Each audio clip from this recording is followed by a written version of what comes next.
Welcome to Section 2, Creating Basic Worksheets. In this section, the fun really starts. We'll find out what spreadsheets are all about. I'll work with you step by step to create basic worksheets, enter and work with cell content, and manage the structure and organization of your worksheets. A spreadsheet is a grid made up of rows and columns.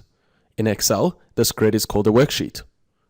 You can see that the rows are numbered and that the columns are labeled with letters. The box formed by the intersection of a row and a column is called a cell.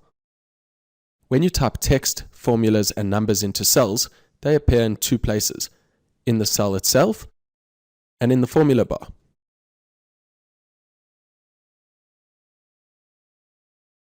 Worksheets are stored in data files called workbooks. Each workbook can contain multiple worksheets.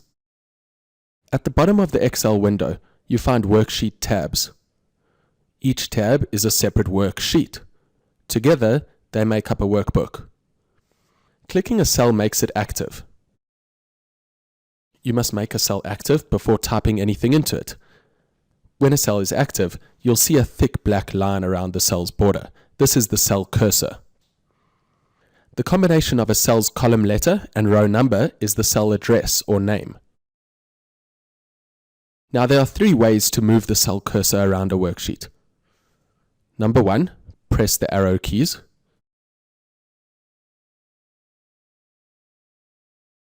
Number 2, click the cell that you want.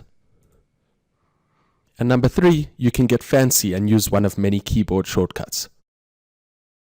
A popular keyboard shortcut is Control and Home. This moves the cursor to the beginning of the worksheet, making cell A1 active. Some other very useful keyboard shortcuts can help you move quickly through a worksheet. Tab moves one cell to the right. Shift Tab moves one cell to the left. Control and any arrow key moves to the first or last cell that isn't empty. I'm now going to switch across to another workbook to show you what I mean. If I'm in this data region and I want to go to the end of this current row, pressing Control and the right key takes me straight there. If I want to now move to the bottom of this column, Control and the down key takes me straight there. Also, if I'm in a random empty cell on the right hand side of the data region and I want to move into the data region, pressing Control and left takes me there.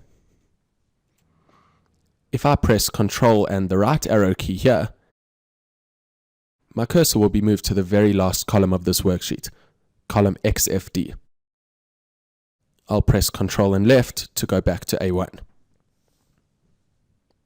You can also use keyboard shortcuts to move quickly from screen to screen in a worksheet, or to move between worksheets.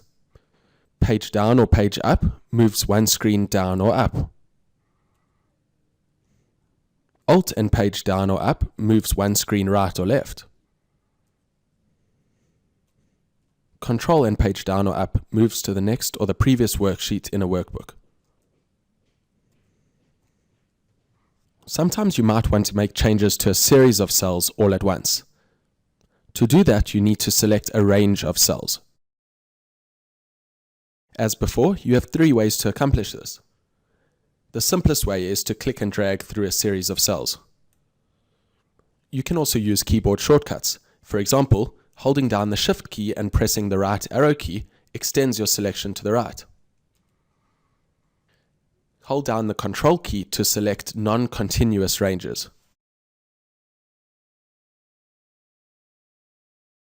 Note that clicking without holding the Control key cancels any selection.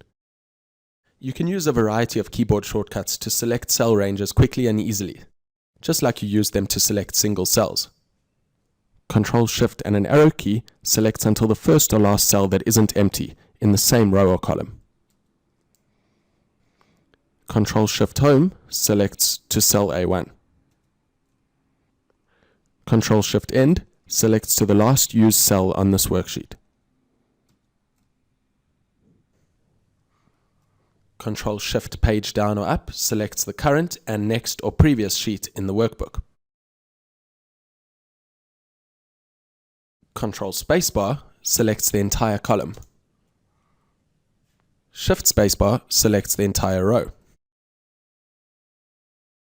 Control-Shift spacebar selects the entire workbook, as does Control-A. To enter content into Excel, simply select a cell and start typing. Whatever you type into a cell will also display in the formula bar. To move one cell down, click Enter.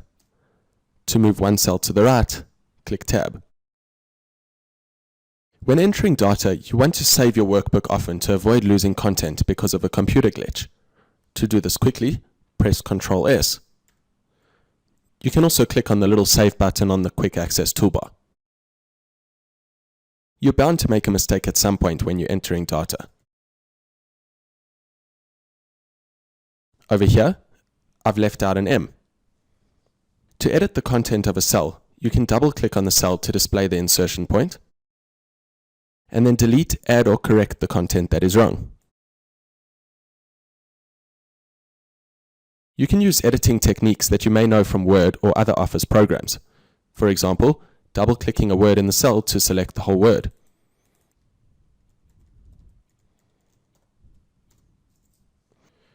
Another way to edit a cell is to simply click on a cell and start typing.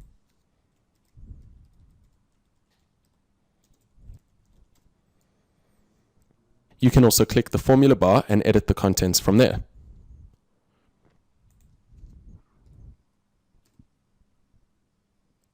Sometimes you want to delete the content of a cell. Now there's a bunch of ways you can do this. Number 1, right-click and choose Clear Contents.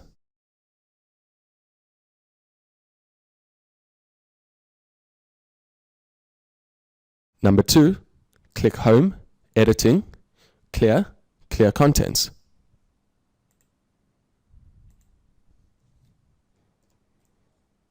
And number 3, which is the easiest way to delete contents, is to select the cell or range and then press the Delete key. Sometimes you need to move content from one cell or range to another. You could delete the content and retype it in the correct location, but you don't have to. Instead, you can save time by selecting the content and moving it. Once again, Excel gives you more than one method for doing this. Number 1, the mouse method. Select the cell or range you want to move.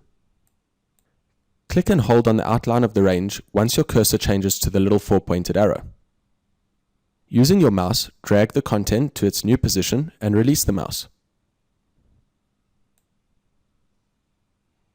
Note, if you want to copy instead of move, hold down the Control key while you drag.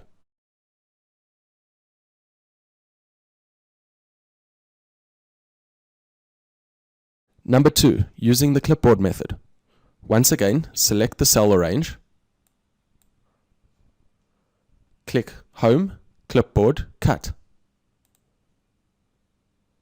You can also press Ctrl X to achieve this. The content ends up on the clipboard, and you see a moving dotted line around the selection. Now click the destination cell,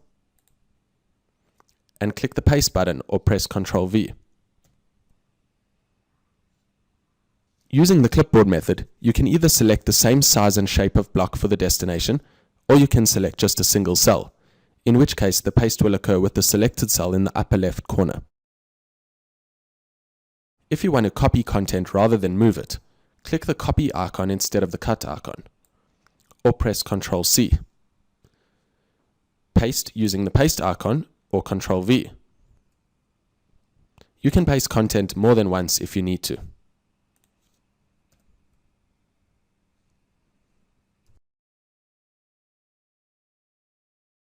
Excel makes it easy to add or delete rows and columns. When you do, Excel automatically reconfigures your worksheet by shifting the existing rows and columns. Suppose that you want to add a column to a worksheet. Think of where you want the column to appear, and then click the label of the column to its right. For example, if you need a new column between columns C and D, you will click on the label for column D. A quick way to do this is to press Ctrl spacebar while your cursor is on any cell in column D. With the column now highlighted, you can now either click Insert on the Home tab,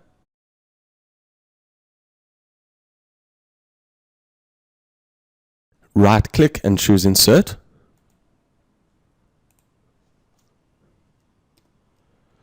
Or use the keyboard shortcut Ctrl-Shift=. Note that these methods work for inserting rows as well. Remember, a new column gets inserted to the left of your selected column, and a new row gets inserted above your selected row. To delete an unwanted column, select the column, and either click Delete on the Home tab,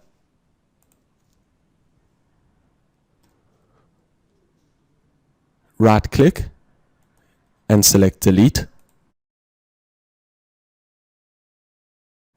or use the keyboard shortcut Ctrl-. When you want to add more than one row or column, just click and drag to select the number of new columns or rows that you want, and click Insert.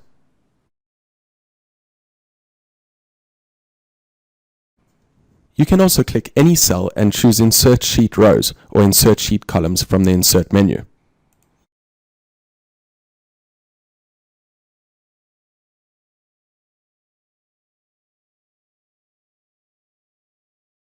As you can see, inserting and deleting columns and rows is pretty easy. Now suppose you need to insert or delete single cells or cell ranges. Excel knows that it needs to shift cells or ranges to make room for the new content or to fill in a gap. For example, this figure shows cells A3 to A5 selected. When you click Insert, the selected range moves to the right and a new empty range appears. Here's a quick reminder. Deleting or clearing cell contents does not delete the actual cells. It only removes the data that the cells contain. But when you delete the actual cells, the remaining cells shift to fill in the gap. When you delete cells, it's always important to check the results carefully. Sometimes Excel's assumption of how to shift the remaining cells is not exactly what you had in mind. Suppose here that we want to delete cell A1 so that B1 shifts left in its place. Clicking Delete moves everything up instead, so that now there is a mismatch in the data. To avoid this mismatching problem, use the Delete drop-down menu and choose Delete Cells. The dialog box gives you options for how to adjust the worksheet. Select Shift Cells Left and click OK. In our example, you can see that this shifted the title one cell to the left and keeps the data properly aligned. Excel makes it easy to add or delete an entire worksheet from your workbook. To add a worksheet, you have a few options. You can right-click on a tab and choose Insert. Select Worksheet and click OK. Excel adds a worksheet to the left of the tab you clicked. You can also click the Insert Worksheet icon on the right of all the tabs. And finally, you can use the keyboard shortcut Shift F11. To delete a worksheet, simply right-click it and choose Delete. The worksheet you clicked disappears. Whenever you open a blank Excel workbook, it contains 3 worksheets with the default names Sheet 1, Sheet 2, and Sheet 3 showing on plain white tabs. The good news is that you can turn your worksheet's default names into descriptive labels, and you can color code the tabs to help distinguish and organize your content. To rename a worksheet, just double-click the tab so that the tab name is highlighted. Then type your new name and press Enter. To change the tab color, right-click the tab and choose Tab Color from the menu. A color palette appears where you can choose from the standard colors or pick a custom color from the full spectrum. Excel applies your color choice to the selected tab. And that's section 2 done and dusted. To recap, we worked with simple Excel worksheets, learning how to enter, copy, and move data. We also saw how to manage the structure and organization of our worksheets. Section 3 will teach you how to use formulas and functions in Excel.